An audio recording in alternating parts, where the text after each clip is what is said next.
Caleb Stone's horse stopped at the sound of a woman screaming, not the surprised kind, the kind that came from knowing what was next. Dawn light barely touched Redemption Creek's main street. But half the town already stood watching. A man dragged a woman from a house by her hair while three small girls screamed from the porch. Thomas Brennan's fist connected with his wife's jaw, and she crumpled into frozen mud. 3 daughters. The crowd shifted but didn't move. Some looked away, most just watched. Caleb's hand found his rifle before his mind caught up. 5 years he'd avoided other people's troubles. 5 years since Mary died, bringing his daughter into a world that wouldn't let her stay. 5 years of silence and distance, and the kind of peace that felt like dying slow. But that sound, that particular scream of a woman who knew help wouldn't come. His boots hit the ground. Brennan. Thomas turned, fist raised for another blow. Blood streaked his knuckles. "This ain't your concern, Stone."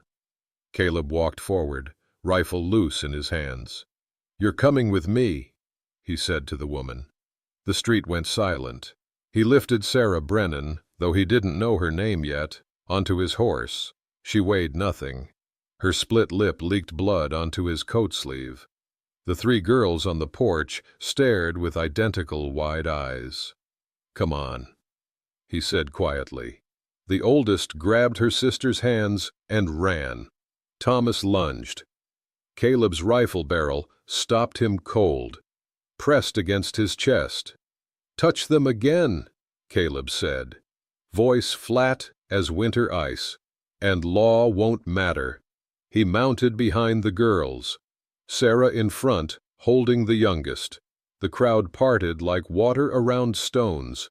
As they rode out, Thomas's voice followed. "She's my property."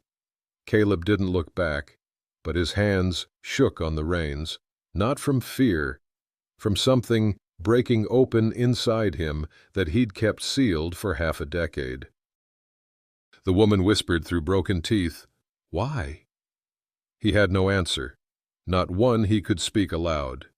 The oldest girl rode in front of Caleb's saddle, small fists gripping the horn like it might save her. Behind them, her mother held the younger 2, silent as stone. 5 miles of open prairie stretched between town and his ranch.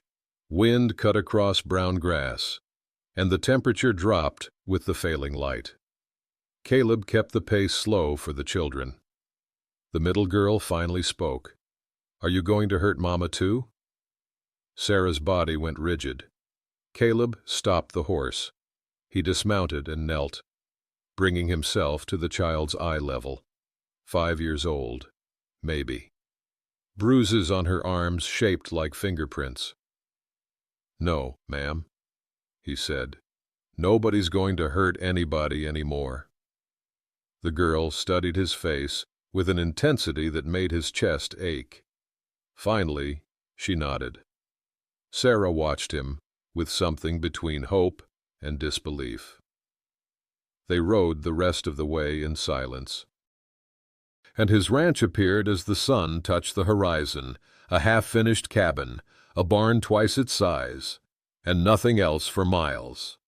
Sarah's shoulders sagged when she saw how small it was, how alone, inside.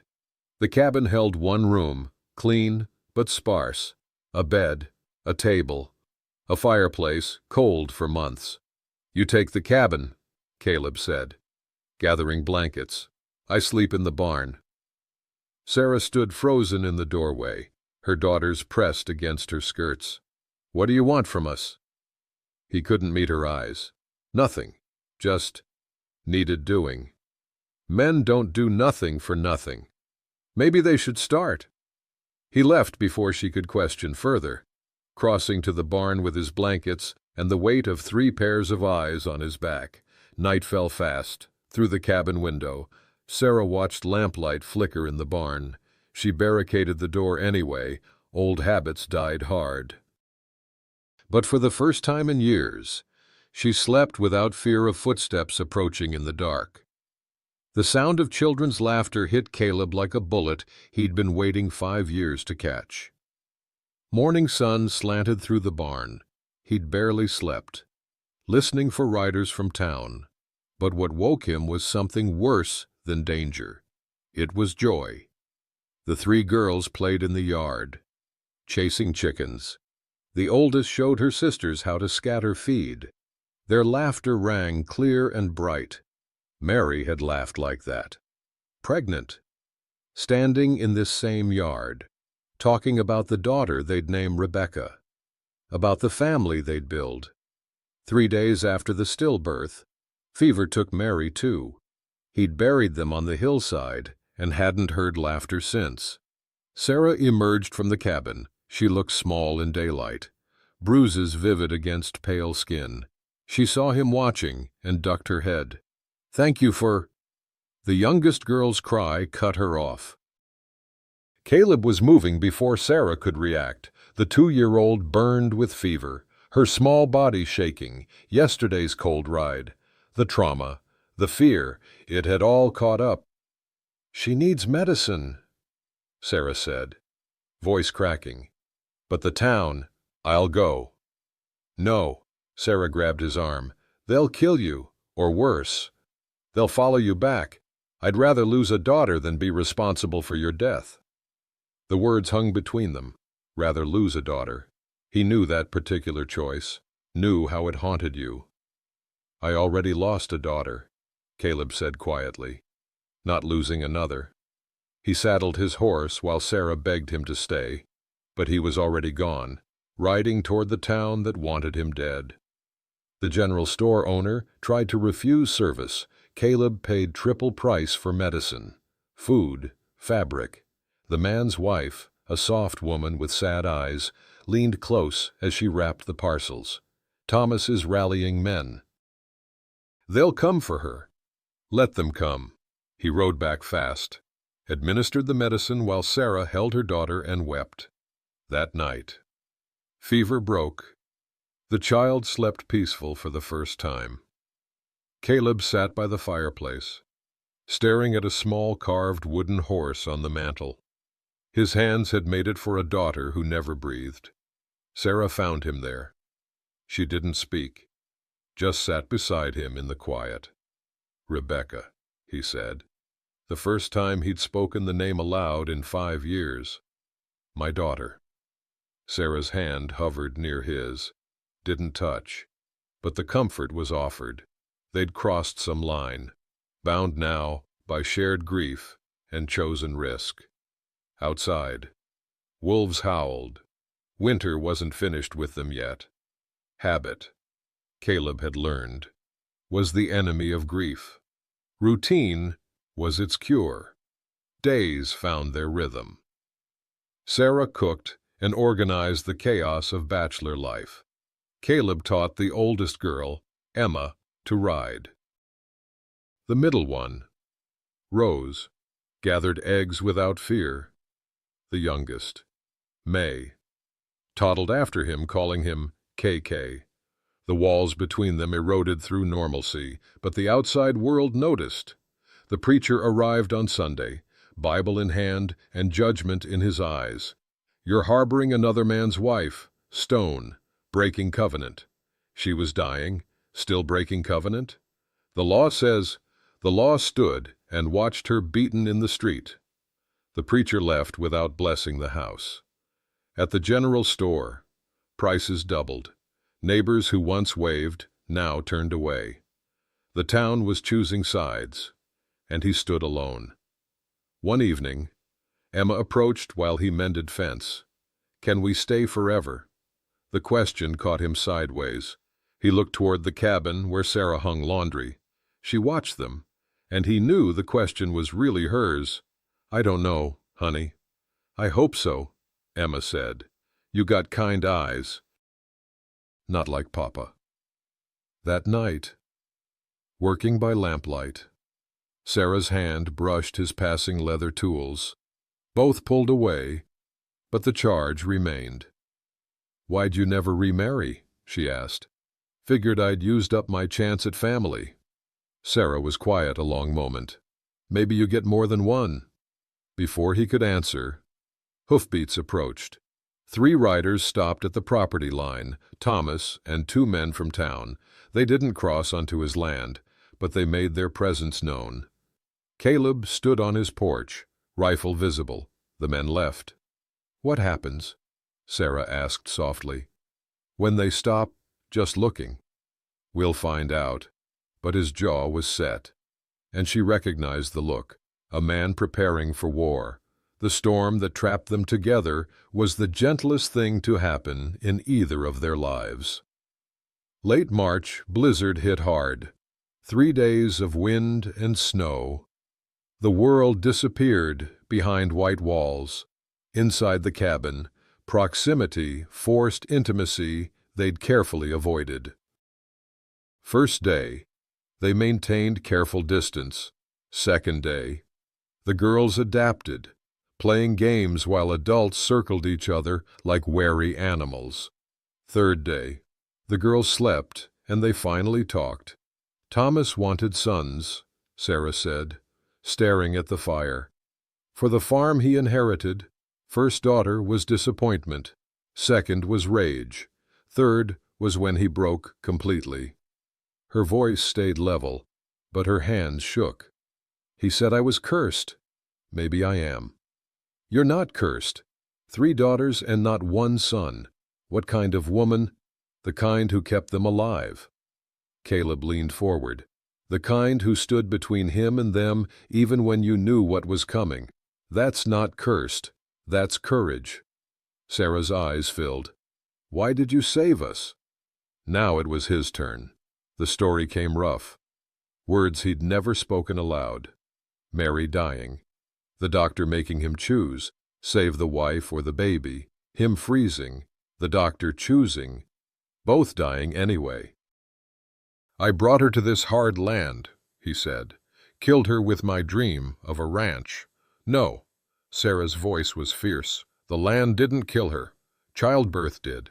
And you didn't choose. You were forced to choose, which isn't choosing at all." They sat in silence. The fire crackled. Wind howled.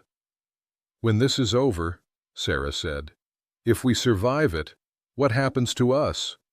I don't know how to want something without losing it." She shifted closer. "Maybe you already want it. Maybe you're just scared to admit it." Their hands finally touched. Outside, the storm broke. Dawn came pristine. World covered in fresh snow. Sarah stood in the doorway breathing free air. Caleb joined her. "You gave me a reason to be human again. Maybe we saved each other." That night they heard wolves closer than before, drawn by the storm. Hungry. Caleb reinforced the barn where livestock sheltered. Sarah watched from the cabin window. Real wolves were coming. And they wouldn't be the 4-legged kind. They came in the brightness of noon. 6 men on horseback, carrying paper that made their cruelty legal. Thomas led them. Sheriff Dax rode beside him. Dutch Kerner, Caleb's former friend, brought up the rear, eyes fixed on the ground. Caleb stood on his porch, Sarah beside him. They'd hidden the girls in the root cellar as planned. "Stone." Sheriff Dax held up papers. "Got a court order. Sarah Brennan is Thomas's legal wife. Children are his property. You're interfering with marriage contract. Hand them over or face arrest." "Law also says a man can't beat his wife near to death," Caleb said. "Where were you then?" "Domestic matter." "So's this." Thomas urged his horse forward. "Give me what's mine." Sarah stepped forward. Caleb tried to stop her, but she shook him off. For weeks she'd hidden. Now she stood visible, defiant. "I'm not a thing to be owned," she said. Thomas laughed. "Law says different."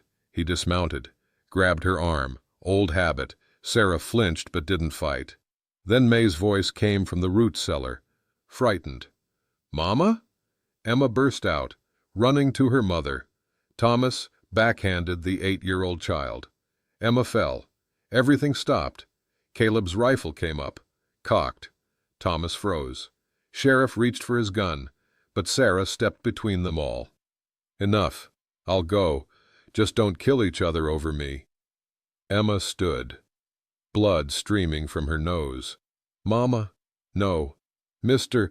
Caleb promised nobody hurts us anymore. He promised." Dutch finally looked up. "When they came for her, you looked away." Stone. "But the law, when the law comes for you," Caleb said, voice like broken glass. "Who'll look away then?" Sheriff Dax shifted his weight. "Tomorrow. Stone. I'm bringing the territorial marshal. You hand her over peaceful, or we drag you both to jail." They rode off. Thomas's laughter followed them. Sarah collapsed on the porch. Caleb held her while she wept. Emma clutched the wooden horse, cracked now from falling. Rose asked, "Are we going back to Papa?" May just cried.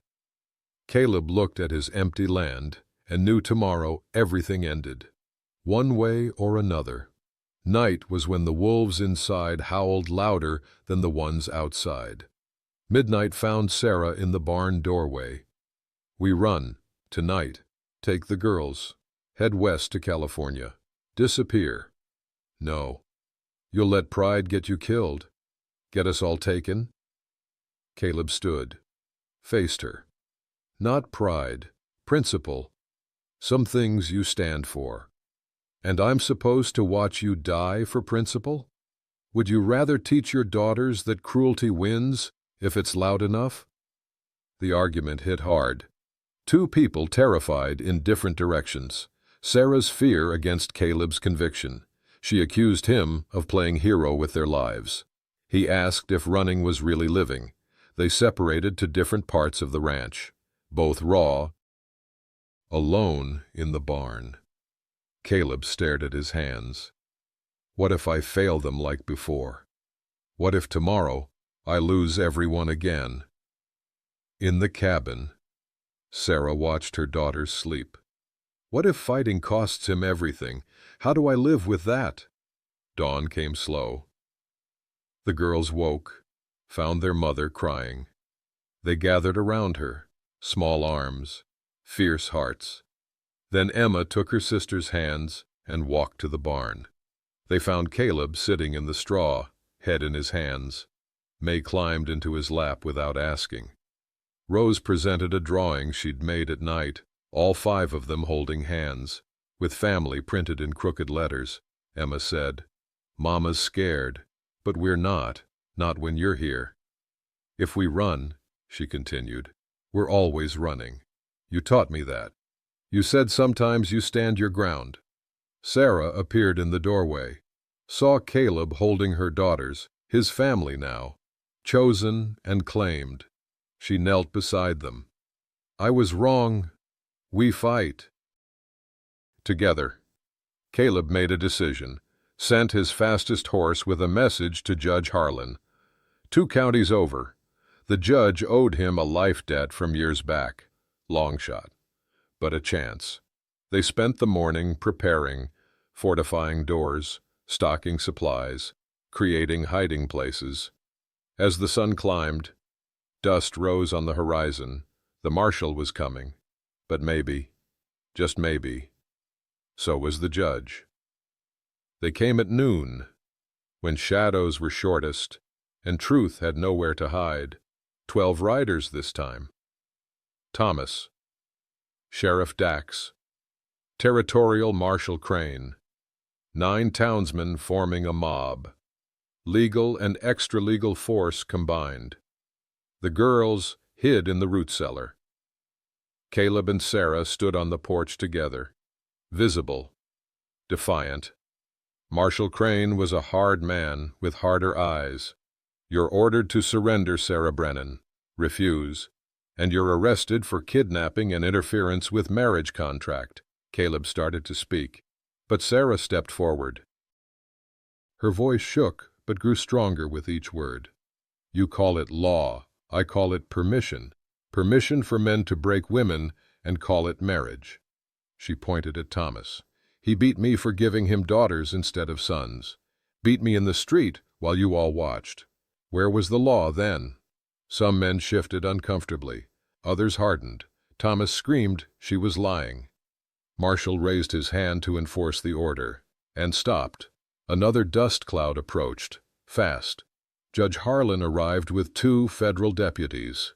Horse lathered from hard riding, he dismounted, papers in hand.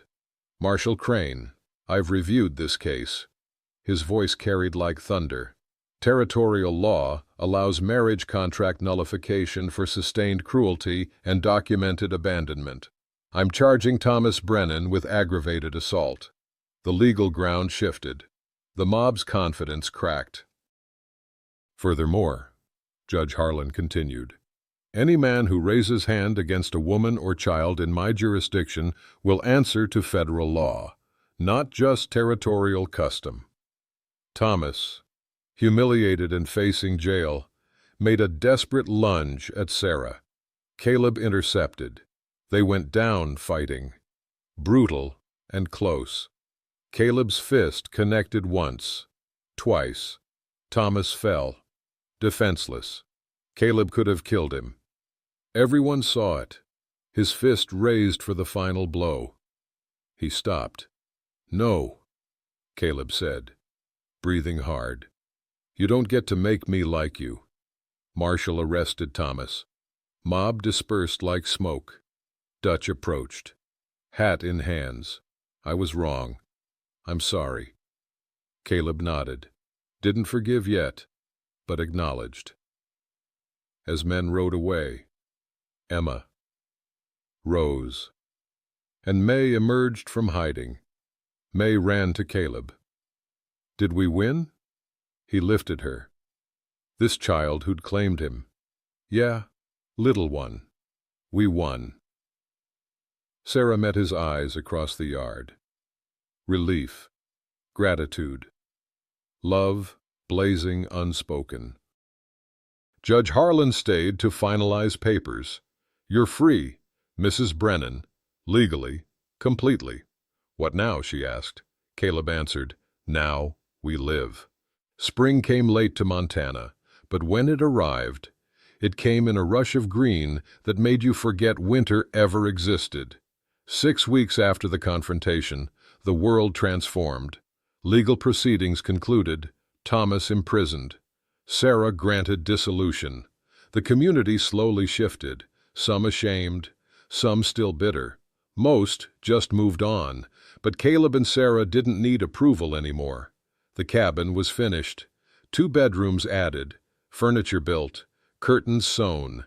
Sarah's garden flourished, vegetables and flowers both, signs of permanence everywhere. Emma learned to read. Curled up with her mother by lamplight, Rose helped Caleb in the barn. Fearless now, around horses. May called him Papa, and he'd stopped correcting her weeks ago. One evening, Caleb cleared his throat awkwardly. When you're ready, would you consider marrying, for real, by choice? Sarah smiled. Ask me proper. He did, awkward and earnest, hat in his hands like a boy. She said yes. The next day, Caleb took Sarah to the hillside where 2 wooden crosses marked his past. First visit in 5 years. This is Sarah, he said to the graves. These are Emma, Rose, and May. They're my family now. He placed wildflowers. I hope, you'd approve. Sarah took his hand. No guilt, only gratitude for what was and acceptance of what is. They walked back down the hill together. That afternoon, they planted an apple tree in front of the cabin, all 5 of them working, digging, planting, watering. The girls helped by playing in the dirt, laughing. Emma asked, will we really get to eat apples from our tree, Papa? First time she'd called him that. The word hit him like a blessing. You will, Caleb said. We're not going anywhere. This is home. Sarah leaned against him, watching their daughters play. I used to think God punished me with daughters. Now I know he saved me with them. He saved us all. The sun lowered, painting everything gold. The finished cabin stood solid, smoke rising from the chimney. The apple tree's small branches reached toward sky. Chickens scratched in the yard, horses grazed in the pasture. On the mantel inside, the carved wooden horse sat glued back together, imperfect but whole, like all of them. Home, they discovered, wasn't a place you found. It was what you built from broken pieces and brave hearts, and spring, finally, completely, had come. The end.